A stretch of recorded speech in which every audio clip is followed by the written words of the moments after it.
Ratanlal plot येथे ATM मध्ये एका मद्यधुंद व्यक्तीने अक्षरशः तांडव घातला। दारूच्या नशेत धूत असलेल्या एका व्यक्तीने थेट SBI एटीएम मध्ये घुसून तोडफोड केली आहे।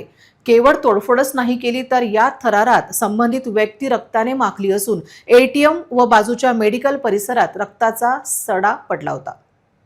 या धक्कादायक प्रकारामुळे संपूर्ण रतनलाल प्लॉट परिसरात एकच खळबळ उडाली आहे।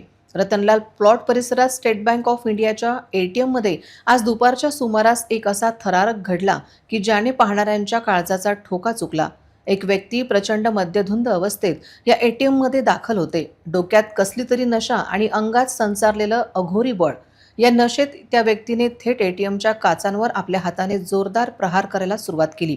घाव इतके भीषण होते की एटीएमच्या जाळजूळ काचा जागच्या जागी चकनाचूर झाल्या, पण त्या धुमाकुडात काचेचे तीक्ष्ण तुकडे त्या मद्यधुंद व्यक्तीच्या हाताला गंभीरपणे टोचले।